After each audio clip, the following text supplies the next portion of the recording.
Halo Monday People, apa kabar hari ini? Semoga selalu sehat dan sejahtera.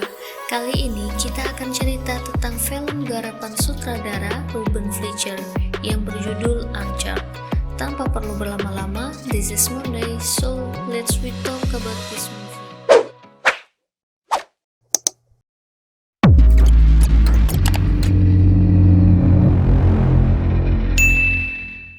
Di awal film, diperlihatkan dua orang saudara laki-laki yang sedang mencuri ke museum. Mereka hendak mencuri peta pertama dunia.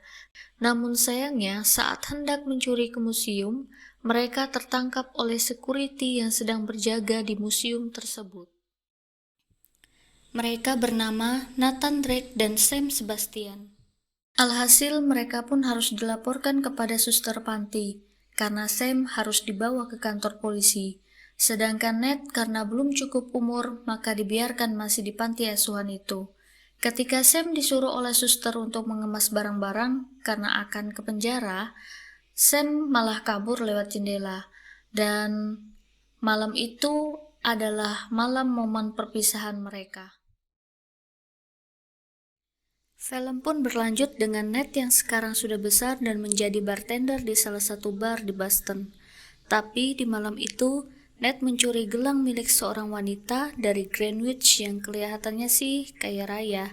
Hal tersebut dilihat oleh Victor Sullivan yang mengincar Ned untuk direkrut sebagai anggota dalam misi yang sedang ia jalankan.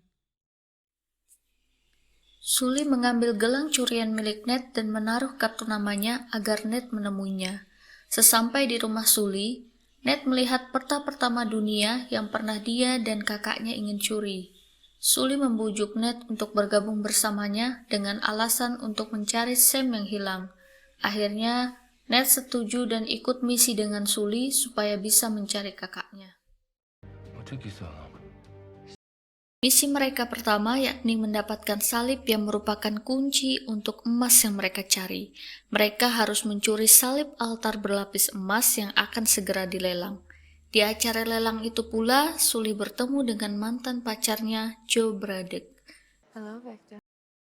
Joe Braddock adalah sewaan Santiago Moncada untuk mencari emas Magellan yang hilang. Sesuai dengan rencana awal mereka, Ned harus memadamkan lampu ketika lelang salib tersebut berlangsung. Akan tetapi, anak buah dari Joe Braddock mengawasi Ned sejak awal dan terjadilah baku hantam. Di sisi lain, Sully harus membuat penawaran yang menyaingi Santiago Moncada agar salib tersebut tidak dimenangkan lelangnya oleh Santiago. Sully terus-menerus membuat penawaran lelang padahal tidak punya uang sama sekali, akhirnya menyuruh Ned untuk berbuat keributan. Dan akhirnya Sully berhasil mencuri salib itu dengan menyamar sebagai pelayan. Sully berhasil kabur dan Ned juga berhasil melarikan diri dari penjagaan keamanan. Holy shit, you got it. Mereka pun berlanjut ke Barcelona, Spain. Di sana mereka bertemu dengan Chloe yang punya satu salib lainnya. Jadi ada dua salib ya Sobat Monday. Chloe ini tipikal cewek yang tidak percaya pada siapapun, termasuk dengan Sully dan Ned. Tapi karena dia sendiri tidak tahu di mana letak emas itu berada, maka mau gak mau dia harus bekerja sama dengan Sully dan Ned. Pencarian mereka dimulai dengan memasuki gereja. Sully berhasil menemukan arah pintu masuk di dalam altar.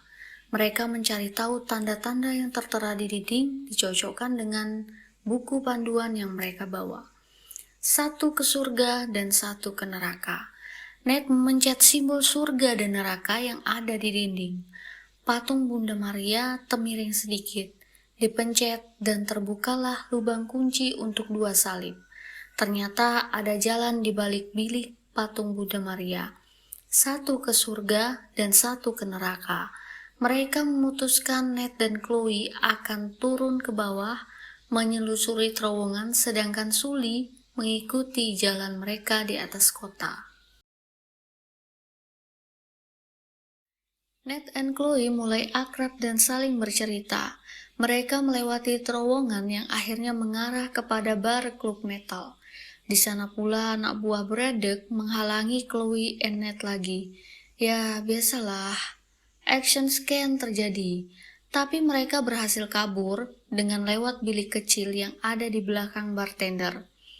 Mereka terjebak dalam lubang sempit. Ketika salib kunci dimasukkan di atasnya, bukannya malah terbuka, tapi ternyata itu malah membuat air memenuhi ruangan sempit mereka. Ternyata itu adalah yang tercantum dalam buku. Percaya pada rekanmu, jika tidak, satu akan ke surga dan satu akan ke neraka. Jadi Chloe and Ned sedang bertahan hidup dalam air, sedangkan Sully sedang diganggu lagi oleh Braddock. Aduh, ini cewek ya. Tapi akhirnya mereka pun berhasil keluar dari situ. Ya, setidaknya sulit nggak terlambat sih untuk menyelamatkan mereka. Tak perlu waktu lama lagi, mereka pun melanjutkan perjalanan mereka. Tibalah Chloe and Ned di bilik kunci, yang mana kedua salib tersebut harus digabungkan. Dan terbukalah ruangan yang mereka pikir adalah penyimpanan emas. Chloe mengecek guci sebesar 2,5 meter. Ternyata isinya bukan emas yang mereka harapkan, melainkan garam asin dong ya. Guci besar tersebut pecah dan selanjutnya ditemukan oleh Ned peta penyimpanan emas itu sebenarnya. Di sini ada plot twist guys ya. Chloe memukul Ned dan mengambil peta itu karena Chloe ternyata bekerja sama dengan Santiago Moncada. I hired Miss Fraser the same day I hired you. Sully menemukan Ned pingsan dan di situ terungkap kalau Sam ternyata tidak menghilang, tapi ditembak oleh anak buah Braddock. Ned yang tidak ingin melanjutkan misi mereka, namun Sully terus membujuk Ned. Lagi-lagi Ned mau karena ia ingin memecahkan misteri Sam yang hilang. Sully dan Ned diam-diam menyusup ke pesawat Santiago. Sementara itu, Bedrock membunuh Santiago karena Bedrock ingin menguasai emas Magellan. Chloe yang terkejut melihat aksi Bedrock diam-diam pergi bersembunyi. Sully dan Ned berhasil mengambil peta, tetapi Ned malah berbuat keributan dengan Bedrock karena Ned ingin membalas dendam atas kematian Sam. Brother, Sam Drake! Sully melepas parasut dan Ned harus terjun dari pesawat tanpa parasut. Karena Chloe juga melakukan ide gila dengan terjun bebas tanpa parasut, Ned dan Chloe bertemu kembali di udara dan mengapung di laut Banda Filipina. Mereka menginap sehari sambil memecahkan teka-teki di mana sebenarnya emas berada. Ned lah yang akhirnya berhasil memecahkan lokasi emasnya berdasarkan surat pos yang tiap hari Sam kirimkan untuknya. Well, there is a trick antara Sam dan Ned mengetahui tulisan lewat api yang diarahkan di atas kertas. Ned ingin sekali memberitahui Chloe yang sedang tertidur, tapi dia sadar Chloe itu seperti apa. Ned menuliskan titik koordinat palsu yang ada di atas kertas. Esok paginya, Chloe membaca titik koordinat yang ditulis oleh Ned. Seperti dugaan Ned, Chloe pergi sendirian mengambil titik koordinat palsu itu. Ned hanya tersenyum dan Ned pergi sendirian ke lokasi emas itu berada.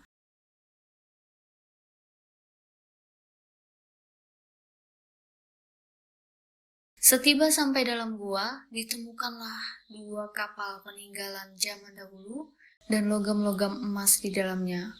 Tak berapa lama, Sully datang dan melihat emas itu. Yaps, Sully berhasil menemukan Ned karena Ned kan pernah kasih GPS dirinya kepada Sully, ingat nggak? Nah, saat hendak mau mengambil emas itu, Bedrock dan temannya datang. Jadi Sully dan Ned bersembunyi. Gak mungkin dong ya mati konyol. Bedrock mengangkut emas dan kapal-kapal itu. Jadi ya mau dijual gitu loh ceritanya. Tapi ketika sedang diangkut, terjadilah perang antara mereka. Kayak aksi perang bajak laut gitu loh, antara Sully dan Ned, dan juga anak buah dari Bedrock. Rebut-rebutan kapal.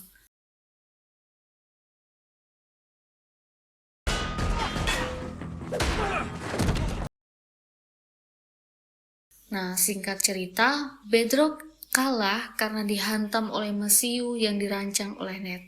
Imbasnya dari itu semua, mereka tuh nggak bisa ngambil emas dan kapal karena tenggelam di lautan Filipina. Ya, kalau udah tenggelam gitu ya jadi properti milik Filipina. Sully juga tidak bisa mendapatkan emas satupun karena emas dalam tasnya jatuh di lautan. Di sini, Sully udah berubah loh, karena Sully adalah orang yang mampu melakukan apapun demi emas. Tapi ketika dia harus memilih antara tasnya yang berisi bongkahan emas dan Ned, dia akhirnya memilih Ned dan menyelamatkan Ned. Jadi dia merelakan emasnya. Eits, tapi jangan sedih dulu. Ternyata Ned berhasil menyimpan emas di dalam sakunya yang dia akhirnya kasihkan kepada Sullivan. Tapi guys, ada yang lucu nih dari Ned dan Sully. Ketika mereka berjalan di udara pakai helikopter gitu, Sully dan Ned melihat Chloe berkeliling dengan perahu boat karena Chloe sedang mencari titik koordinat yang salah. Ya, sampai situ aja sih filmnya. Hikmahnya dari film ini nih sebenarnya simpel ya. Jangan mudah percaya dengan siapapun, tapi ada setiap orang baik yang bisa dipercaya. Dan most importantnya itu adalah percayalah dengan saudaramu. Itu seru banget sih kalau yang suka sama genre film action komedi, film action adventure kayak gini, kalian wajib nonton, dan nontonnya hanya di sini ya, di Hello Monday, it's time to watch. Sampai sini dulu ya Sobat Monday, see you next time, adios.